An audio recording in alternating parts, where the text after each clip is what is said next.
ओम शांति। आज सुनते हैं 13 अगस्त की मुरली, अव्यक्त मुरली के दिल में छपने वाली गहराई की बातें। आज की मुरली का टाइटल था प्योरिटी की पर्सनैलिटी की स्मृति द्वारा माया जीत बनो।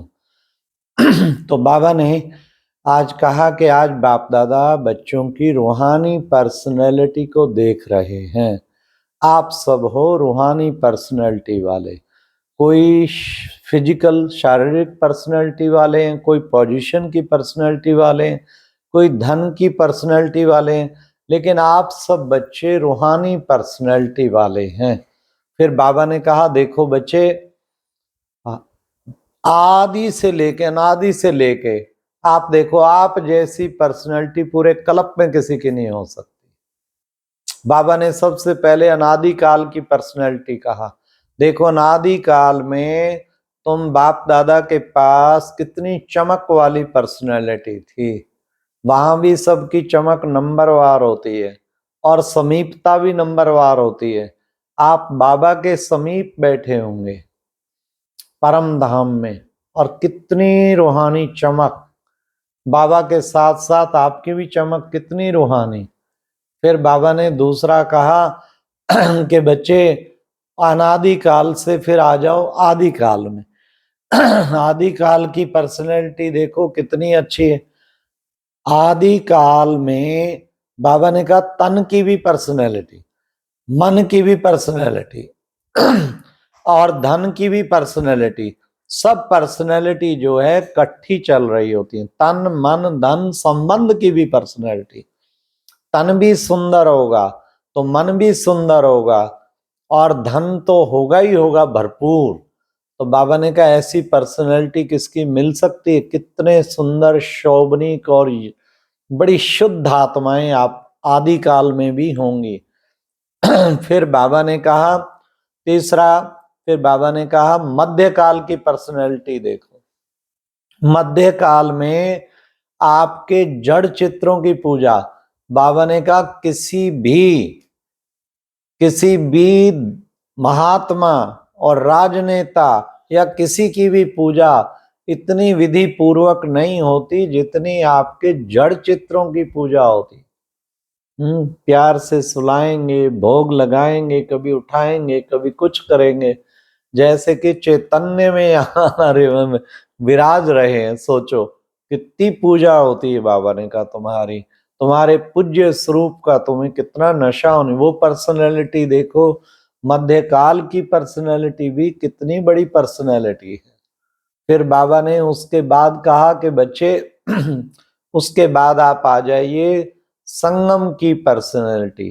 संगम की पर्सनैलिटी के बारे में बाबा ने कहा तुम हो सर्वश्रेष्ठ ब्राह्मण। वैसे भी ब्राह्मणों को चोटी कहते हैं ना।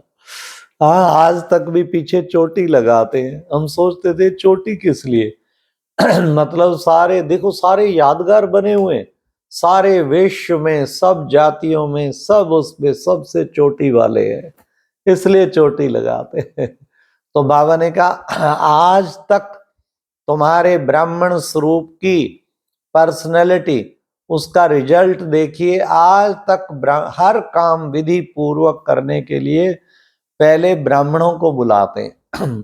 ब्राह्मणों के द्वारा ही कोई भी शुभ कार्य जो है करना होता है तो उनके द्वारा करते हैं। तो ये आपके ब्राह्मण उच्च जन्म की पर्सनैलिटी का कारण है। इतने ऊंचे आप हैं, इतने महान हैं। फिर बाबा ने कहा उसके बाद कि बच्चे ये सब पर्सनैलिटी के पीछे बेस क्या है, इसका फाउंडेशन क्या है। वो है प्योरिटी की पर्सनैलिटी। प्योरिटी की पर्सनैलिटी है तो सारी पर्सनैलिटी है। अगर वो नहीं है तो फिर क्या होगा। ये रूहानियत भी किस कारण आती, प्योरिटी की पर्सनैलिटी की।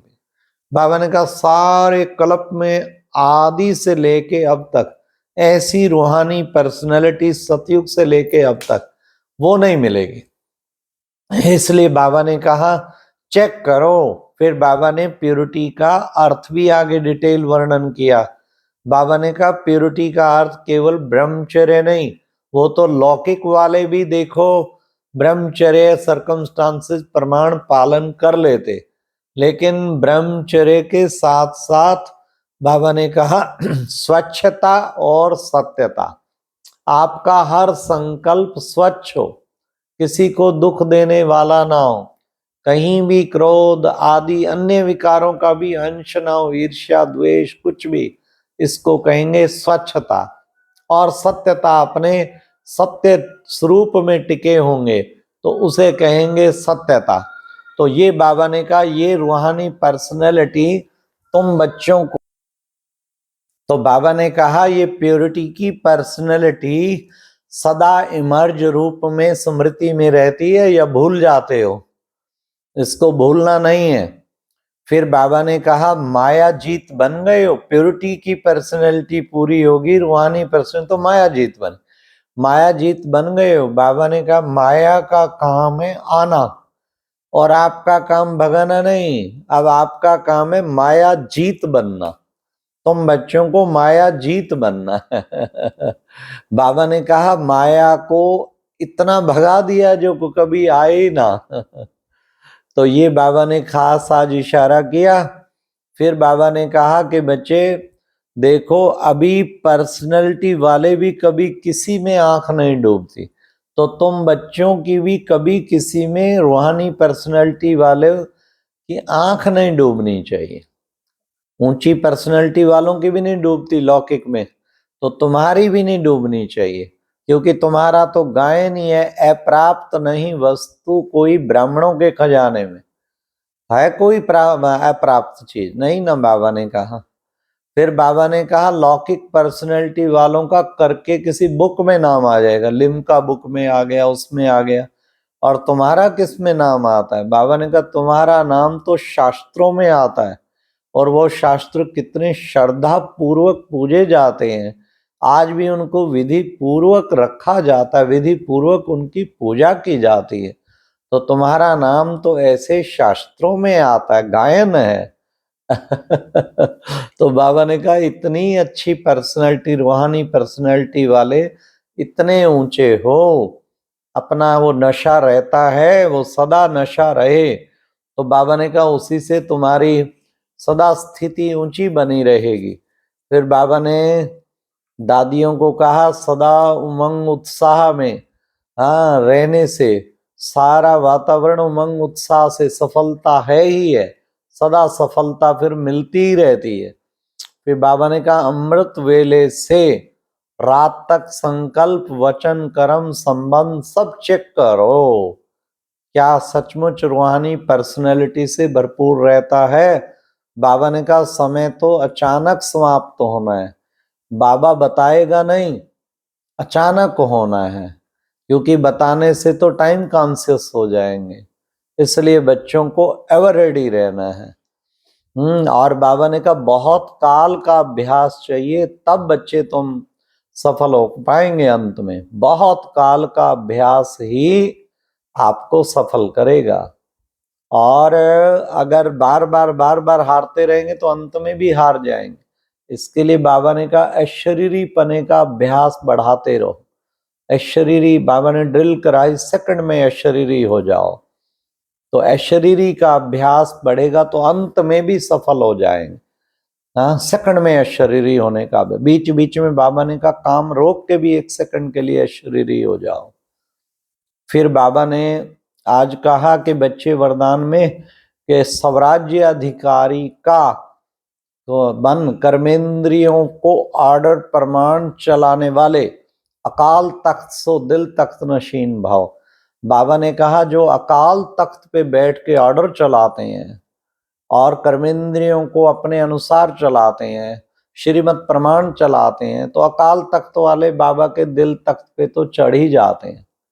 तो अकाल तख्त सो दिल तख्त नशीन भाव, इसलिए सदा अकाल तख्त पर विराजमान रहना है। फिर प्यारे बाबा ने आज स्लोगन में कहा निर्णय शक्ति, परखने की शक्ति और ग्रहण करने की शक्ति को धारण करना ही होली हंस बनना है। ये 3 पावर इतनी जबरदस्त हैं, सारे जैसा मनुष्य कर्म वैसे करता है जैसे उसके डिसीजन होते हैं बुद्धि के। तो निर्णय शक्ति ठीक होनी चाहिए, डिसीजन अच्छे होने चाहिए। परखने की शक्ति फिर वो भी एक बहुत बड़ी चीज है, ना परखने से फिर धोखा खाते हैं। और लास्ट बाबा ने ग्रहण करने की शक्ति, ज्ञान को ग्रहण करना, योग को ग्रहण करना, दूसरे के गुणों को ग्रहण करना, इसी से होली हंस बनेंगे। अच्छा, ओम शांति। ये थी आज की मुरली से दिल में छपने वाली गहराई की बातें। ओम शांति।